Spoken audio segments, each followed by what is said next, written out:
Oops. Sorry, Ronald.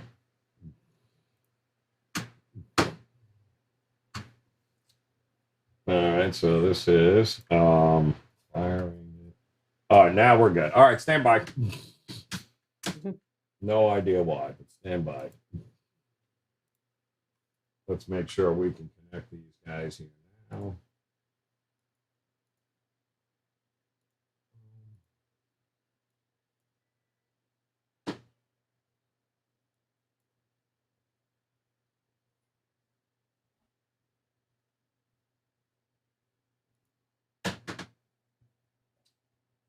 All right, stand by there, Eric. Stand by.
Welcome into WagerTalk's Last Call Saturday edition, a full slate of different games in NBA, NHL, college basketball. We're going to talk NFL.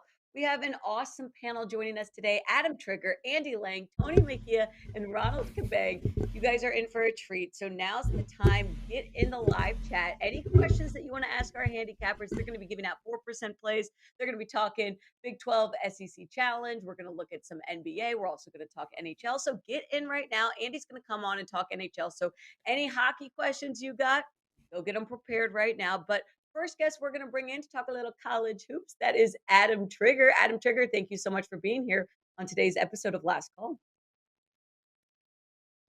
Thanks for having me, Megan. Back from Albany, New York last night to see my Siena Saints get the upset win over Iona. Couldn't be happier about that. Just blew them out in the second half. It was awesome. I had to keep the hat. I'm like Prez. I'm on a good run right now, so I can't take the hat off. So yeah, I'm 18-6 my last 24. Nice run of 5%ers. Hit Air Force last night, so that's now 5 straight. So yeah, it's going good, and hopefully we've got more college hoop winners to talk about today. You also are 5-0 and 5%, so that's a great run. 18-6 college basketball run. Let's talk a little college hoops. I know you're looking at a Western Kentucky bet. Western Kentucky is going to be playing Florida Atlantic today, 4 p.m. Eastern. 12.5-point favorite. Florida Atlantic is the over/under right now is at 142.5. What are you eyeing in this one? Well, Megan, unfortunately, I've looked at this Western Kentucky team a number of times this year. That would be one of the non-highlights, I guess you would say, of the last kind of couple weeks, because I can't seem to get on the right side with them. And it really comes down to how disappointing they've been this year so far. I mean, this was a team that I had right up there in the Conference USA as a team that could win this conference. And we entered play today 3-7 in conference play, near the bottom, 11-10 overall. It's been kind of a mess, and it's hard to explain with the amount of talent they have that it could possibly be this bad. But coming into the season, I had Western Kentucky and Florida Atlantic very similar. So I still think 12.5 is a little bit of an overreaction to just how great Florida Atlantic has been to date. Florida Atlantic, Meghan, you know when the last time they lost? I'll tell you. It was November 11th to Ole Miss. It's their only loss of the season. Since then, they've passed every big test they have. They have a win over Florida, and every Conference USA game that's been a big game for them, they've won, including handing me a loss on UTEP last week, where they won and covered. They've beaten UAB. They've beaten North Texas twice. This team has every time they've had a big test, they've come out, they've won the game, and they've actually covered most of them to come into play 20-1 today. With that being said, things get as the season rolls on, they're unbeaten in conference play. Now they're ranked 21st in the country. That bullseye on the back gets a little bit bigger. The stakes get a little higher. Now they've got to be thinking like, hey, we might be an at-large bid, regardless here, but we can't slip up because that could kill our at-large status. So I just think the pressure starts to mount. And I go back to a game Western Kentucky played about a few weeks ago. Very similar spot. They stepped up in class to play UAB. They were a 10.5-point underdog in that game, and they won outright. And that just it kind of is exactly what I expect here. Western Kentucky, the talent is there. They got Jamarion Sharp. He missed a game against Charlotte. He came back in the loss on Thursday, but this is a 7'3" center, future pro. Great on both ends of the floor. He's huge for them on defense, but he gets easy buckets for them on offense as well. So the talent is there for Western Kentucky. If they can get it all together, if they can get it all together, they can win this game. If they can just keep it together for two halves, they'll be within 12. So I took the 12.5. Western Kentucky Hilltoppers is a 4% best bet for me today. Western Kentucky plus 12.5. Adam triggers 4% play in college hoops. Let's talk a little bit more college hoops. Big 12 SEC Challenge. In the comments, we've got Yahtzee saying, am I crazy for liking Auburn +4 against West Virginia? That game tips off at 12 p.m. Eastern. So, no, you're not crazy for liking that. I think what's crazy is the results we saw with these two teams a couple days ago. I certainly wasn't expecting West Virginia to go into Lubbock and just pound Texas Tech. And I think the Auburn result would qualify as a surprise as well. They kind of got blown out in a spot where I don't think it was, I think many thought that they would win. As far as having a play in this game, man, it's always tough because I don't think West Virginia is that good, but I don't like going against them in Morgantown where they definitely have an advantage. And especially against a team like Auburn, who doesn't go there very often, that advantage could be that much bigger. So I can't argue with liking Auburn under in the context that they're better than West Virginia, because I think they probably are, but it could be a tricky spot to back them on the road. And the other thing I'll say, just a blanket statement about these Big 12 SEC games, they're odd in the respect that these power conference teams are all stepping out of conference for this standalone game. And many of them have big conference games coming up on Monday, Tuesday of next week. So it's hard to play locker room psychologist here, Meghan, and figure out who cares about these games and who doesn't. And I think it applies to all of them today. That was going to be my follow-up question for you, is how much are these teams actually putting into these games? And of course, the media wants to make a big hype. We're looking at Oklahoma, Alabama. That's one that I've been seeing a lot of people start to handicap. Any other plays that you would think about eyeing in the Big 12 SEC Challenge, or are you going to shy away completely? No, I'll just kind of run down the ones that caught my eye. So I kind of like Arkansas plus the points. They're a team I saw play in person last week against Missouri. They kind of just melted away a 10-point lead, and they've really underachieved this season, but they've also been banged up pretty considerably. So I don't think it's really a knock on them that they haven't been like one of the top teams in the SEC. That being said, Eric Musselman's a tremendous coach. He's got tons of talent. And I look at this as a potential poor spot for Baylor, who has Texas coming up on Monday, massive game in the Big 12. And so this game's really far bigger for Arkansas than it is for Baylor. And so to be able to catch that many points with Arkansas in a game where they really need it more than Baylor does, it could be a good bet. And I think the same handicap applies to Florida and Kansas State. Kansas State has Kansas coming up. Florida really kind of needs the signature win. And the only thing that concerns me there is Kansas State comes off a loss. And I was talking to Kelly about this one earlier. And I was, normally I'd be concerned with the look ahead to Kansas, but Kansas State just beat Kansas. So I don't know that there's as big of a look ahead spot as usual. So that one, I would say I'd like that one a little bit less. Probably lean Florida there. Not quite as strong as my lean toward Arkansas. And then Oklahoma, Alabama, I'll just point out I had a 4%er on Mississippi State earlier in the week. It cashed, but that was an absolute dogfight for Alabama in that game. So, I mean, it was physical, 40 straight minutes wire to wire. Would not be at all surprised if Alabama was a little sluggish in a game that just isn't as sort of big or meaningful to them.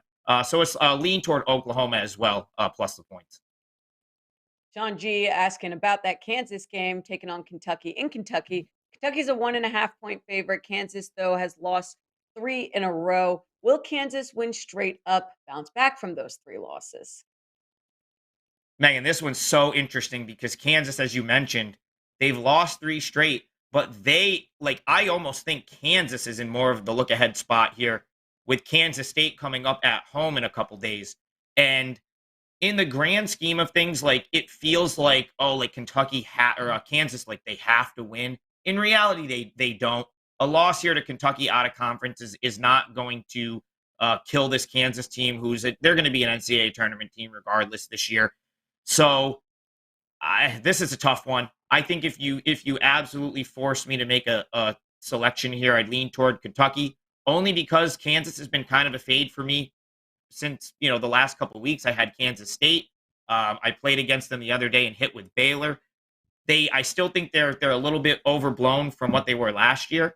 So again, a very, very slight lean to Kentucky, but based on the situation those teams are coming in, I'm not sure it's a great spot for either side. Should be a good game.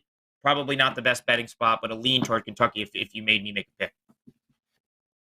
Adam Trigger's 4% play, Western Kentucky plus 12.5. He also has a Super Bowl package up at WagerTalk.com. Make sure you guys go and check that out. Adam Trigger, thank you so much for joining us here on Last Call. Thanks for having me. I also posted a 4% play in college basketball that goes tonight. I'll be adding throughout the day, and hopefully we can find some winners today. Keep it rolling. Thank you very much. The show continues. We have many more amazing handicappers joining the show. Next up is going to be Andy Lang. He's going to talk NHL. So go right now. Anyone who's got hockey on their mind, go right now and get your questions in. Andy Lang's going to ask them all. Big game also in college hoops, as we just went over with Adam Trigger. It's interesting to talk about that Big 12 SEC challenge. How much are the teams actually putting into this? Do they actually care? They've got big tournaments coming up. Let's switch over to hockey, though. Andy Lang joining us. Thank you so much for joining us here. Yeah, thanks for having me. The chat room is full of college basketball, but don't worry, I'm going to give you your hockey fix. I decided to not break down the Royal Rumble, which is tonight. And yes, you can bet on the Royal Rumble tonight, but we'll stick to hockey. So yes, excited. Huge slate of hockey and NBA today, Meghan. So really excited.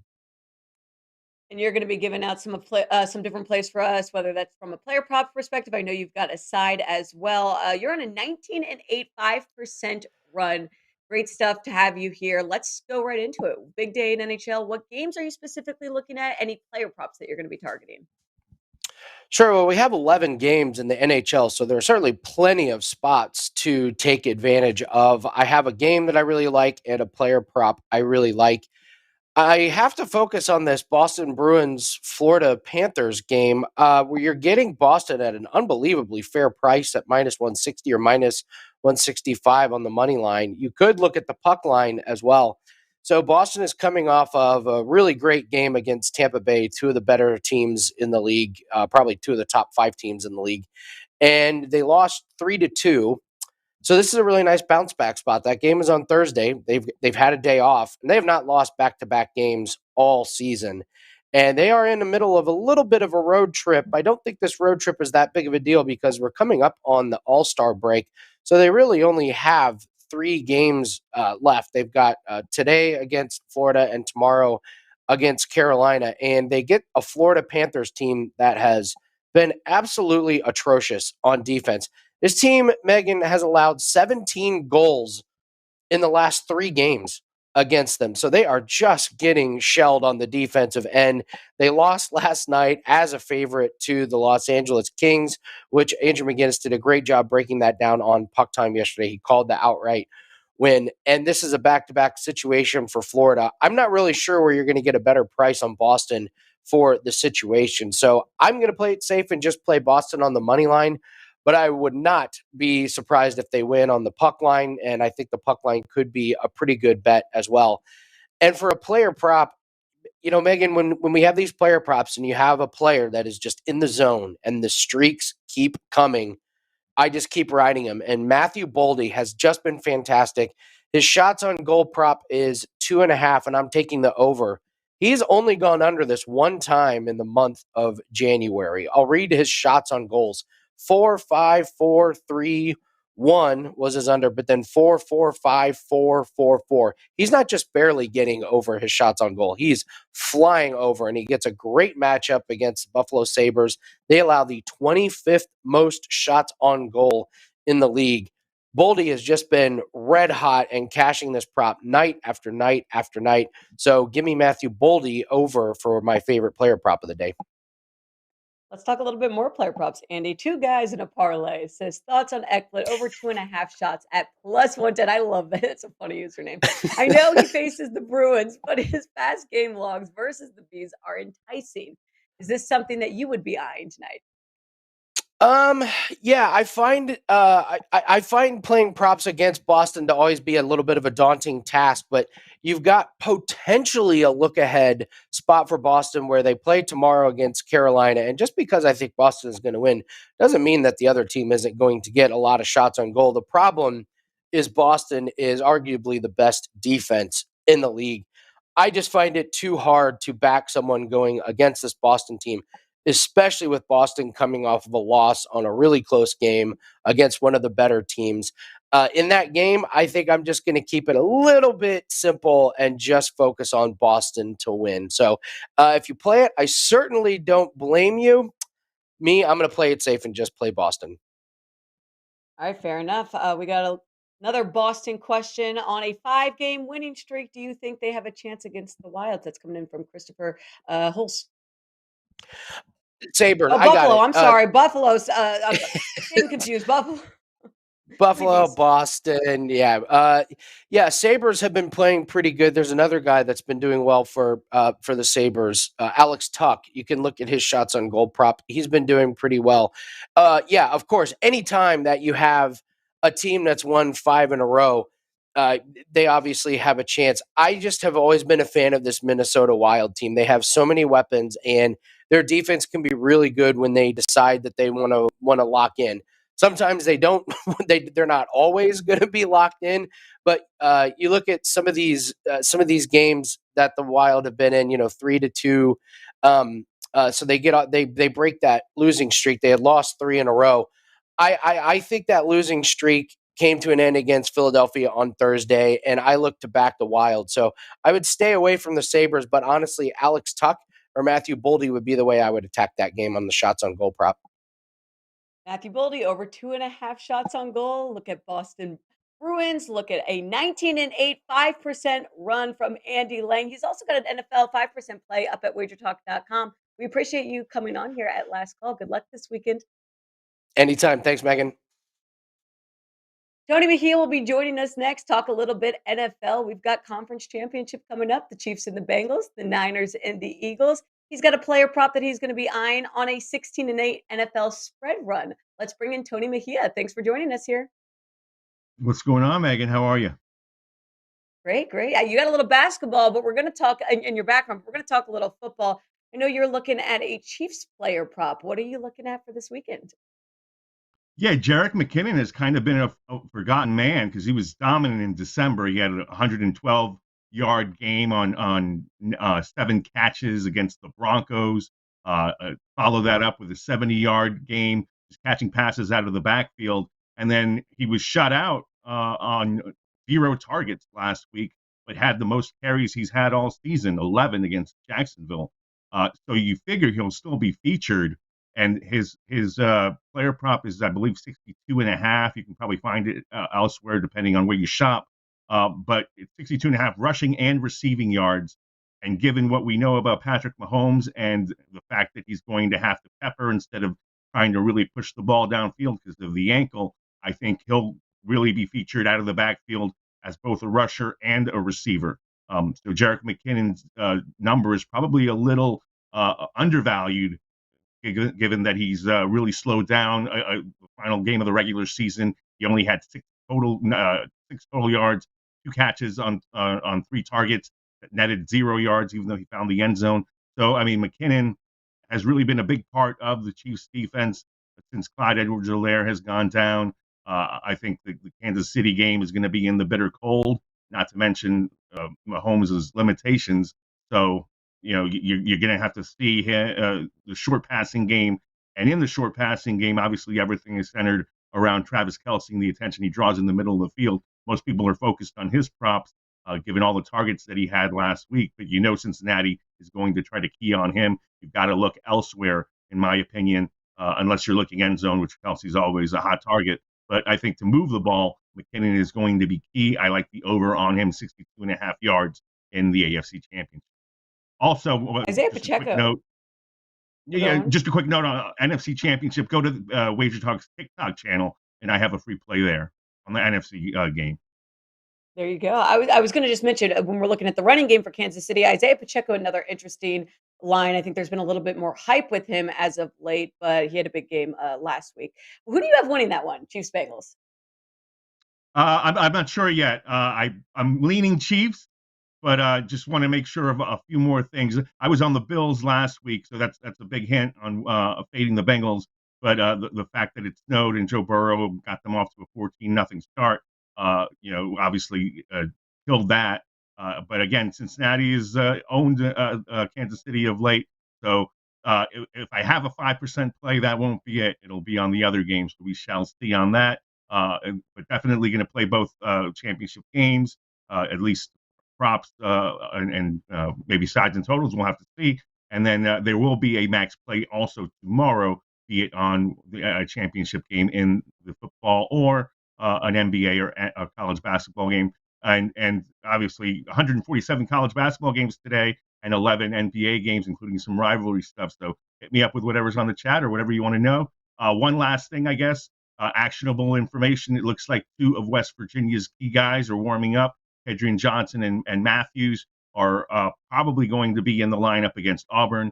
If you like that, I'm going to stay away from it, but that's the opener for the Big 12 SEC Challenge. We've also got Dawson Garcia out for Minnesota today. That's coming up, and I'll give away a free play that I've got on Xavier getting 5.5 at Creighton. Xavier leads the Big East at 9-1. Trying to keep pace ahead of Marquette and Providence that are on the chase. Creighton destroyed St. John's earlier this week, so maybe that's one of the reasons why, and they're always good in Omaha, why they're actually a favorite against the Big East leader. But the Johnnies were without Posh Alexander. They melted down in the second half and played no licks to defense.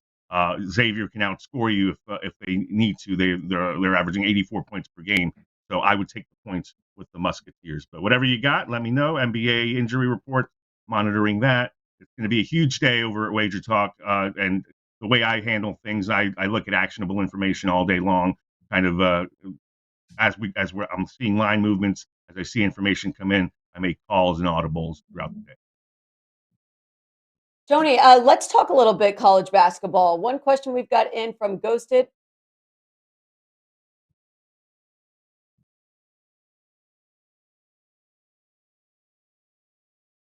Sure. I mean, you can have NCAA props. I haven't done one since Ryan Kalkbrenner burned me by not getting any rebounds in a Creighton game earlier in the season. But yeah, you've got to pick and choose your spots, and it's basically trying to find a matchup that a coach is going to try to exploit. And the market is going to be soft on that. But I really haven't looked at any college basketball props today. All right, we're back. Sorry about that, Tony. All right, so no Yes. college basketball props as we're looking right now, but on a 16-8 NFL spread run, we should mention you've got some stuff going up at WagerTalk.com, including college basketball. What do you have up at WagerTalk.com tonight? Yeah, there's a 5% play up on college basketball tonight. It's a late game, so if you need something to try to bail you out if you had a rough day, go for that. I hit my first college hoops 5% of the season, although it was the sweatiest of sweats the other night in overtime with Washington beating Arizona State. I am number one in units gained over the last couple of years on 5% plays in college basketball. But yeah, looking at NBA today, it's such a big card. There's a triple header on ABC, which will be fun. Knicks Nets is the middle game, and then they're starting off with the 76ers. We're still trying to find word on whether Joel Embiid will be available to play Nikola Jokic. I fully anticipate him playing, but I'm not going to make a move on that until we get clearer injury information. And tonight, the Lakers and Celtics get together in Boston. Tony Mejia on a 16-8 NFL spread run. We appreciate you joining. Make sure you go take a peek at running back Jerick McKinnon, over 61.5 rushing and receiving yards. We appreciate you joining us here on Last Call. Appreciate it. Visit me at wt.buzz/TM. Have a great day, everybody. Win big. Next up, we're going to be bringing on Ronald Cabang. He's going to talk a little bit of NBA action. We've had a lot of other basketball talk, but don't forget there's stuff going on in the association. He's going to be looking at Sunspur, taking a peek at a total. Let's go ahead and bring on Ronald. Get your NBA questions in the chat. Ronald, thanks so much for joining us today. Yeah, I'm glad to be here. It's early morning in the West Coast, but yeah, just trying to get some just trying to get the NBA slate ready. Like Tony mentioned and the other guys mentioned, the injury report in the NBA has been kind of crazy. So lot to be aware of as the day goes on with these injury reports in the NBA. So I haven't posted anything yet. Got some college basketball in there, but definitely some NBA will be in the premium side today. Ronald Cabang up to 26 units in all sports across since the start of the calendar year. Let's talk Suns and Spurs, though. Suns and Spurs, 8:10 p.m. Eastern tip-off. Suns are a 5.5-point favorite. The total right now at 232. What's your play here? Yeah, I'm looking at this game here. I just kind of want to just talk through my whole process. Usually, I know Ralph Michaels was in here the other day, and he talked about how he likes league-wide trends and systems over team trends, and I kind of run my thought process the same way. So one thing that I was looking at here was a league-wide trend that kind of gave me an edge towards the over in this game. Since the 2018 season, when road teams is favored and is coming off at least 3 straight home games, and their home team is coming off at least 3 straight road games, so there's travel involved. Those games are 36, 16, and 1 to the over. So that's a 69.2% hit rate. That includes 8-0 so far this season. That is active tonight on this Spurs and Suns game. But if you like Ralph said, you don't blindly tail these league-wide systems here. You always have to make sure you do your due diligence, make sure it lines up with the current form of these teams. And so when I take a deeper dive into it, the Suns here coming off of that loss to the Mavs where Luka got hurt the first 3 minutes, they should have took care of business after Luka got out, but they ended up losing that game outright. On the Spurs side, they've lost 4 straight games, failed to cover in the last 3. They're coming off a game where they lost by 38 points to the Clippers. They weren't able to muster up enough offense to even stay close to the double-digit line there. From an injury standpoint, the Booker is still out. On the other side, we have a lot of questionables here. Vassell is out, but Sohan, Langford, and Richardson are all questionable. If we look at from the trends and angle side, though, that loss that I talked about to the Suns, to the Mavs, sorry, they only scored 95 points, I believe it was. And so what I wanted to look at is how the Suns do after they score less than 100 points. When they have a poor offensive performance, they're 5-4 to the over. But if we look at it to as far as like comparable totals to opponents who don't play defense, so I looked at totals greater than 220. They're actually 4-0 to the over, averaging a combined score of 241.6 points per game. On the other side, the Spurs, they've gone over in 7 of their last 8 games as home dogs. And also, Spurs as home dogs following a road game. So when there's travel involved there, 6-2 to the over, averaging a combined score of 237.1 points per game. But if we dig a little bit further with that, say they're coming off at least 2 road games in a row, 4-0 to the over there, averaging 119.5 points per game, allowing 129.8 points per game. So that's combined almost 250 points. No OT in those games either. And tonight's total is at 232. So I'm going to be taking the over here. Let's also talk a little bit more totals. Abby Jackson has a thought on Lakers versus Celtics. Thoughts on Lakers versus Celtics, total at 232.5. Would you do the full game total or would you do the first half total? You can get the first half I'm seeing at about 115. Any play here? This one is tough because the Celtics, they're actually a pretty strong over team at home. I think they're 16-8, specifically as home favorites to the over. But we have the Lakers team who's trying to integrate AD back into the lineup, right? And for me, he got injured the last game, but he's probable tonight. He should be in there. And AD brings a lot of defense onto the Lakers side. Another thing too is Smart is out for the Boston Celtics, and obviously he affects the Celtics on both sides of the ball, right? He's one of their leaders on the court as far as on the offense, especially when both Tatum and Brown are not on the court there. But on the defensive side of the ball, he's one of their best point guard. He's one of their best perimeter defenders. So I think there's a mix of signals here. I think the Celtics being over team as home favorites, but a lot of the things on the Lakers side to me says that this should go under with AD on in the lineup. I think one thing that I would do is kind of wait to see if LeBron is going to be playing because he's questionable tonight. And with AD and LeBron in there, I would think that it would be more of an under game for the most part. The first game that they played each other, Celtics won that first matchup. That went into OT. It went over in OT, but I believe it went under in regulation. So I think it would be a similar matchup in this spot here. I would think that it would be more an under game here. Ronald, one more question for you. This is a good one coming in from Vegas. With an injured player that comes back into the lineup, when would you consider starting to pick up their props? Yeah, I would. I was actually thinking about that today. I know some key players have come back recently. One to two games into like let's think about Brandon Ingram for instance, right? He's only been back for one game here. He really looked rusty in that first game. I mean, to me, I think it would take another 1 to 2 games for him to get back into his groove there. I think these injured players that come back, you have to think about their role on the team for the most part, right? If they're a rebounder, someone that plays defense, I don't think it's going to take that long for them to get integrated back. But if there's someone who handles the ball, right? If they're a high usage player, someone who's high volume on the offensive side as well, I would look towards their under for the most part for at least the first few games, 1 to 3 games. But like I said, if it's someone that we're just looking at for rebounds, I think they could just pop right back in and get that done. Yeah, Brandon Ingram dealing with that toe injury, kind of unclear if his status is for sure going to be back out indefinitely. Ronald Cabang over at sportsmemo.com. We appreciate you coming on. Up to 26 units in all sports since the start of the calendar year. He's also got a Super Bowl All Access Pass. You can find that over at sportsmemo.com. We appreciate you coming on here. Thanks. Ronald Cabang. This was a great slate of games, a great panel of handicappers. We appreciate all of you, though, who come in, ask us all the questions. We'll be here every Saturday, 8 p.m. Pacific time, 11 p.m. or 11 a.m. Eastern. Go cash some bets this weekend. Happy Saturday. See us next time here at Last Call.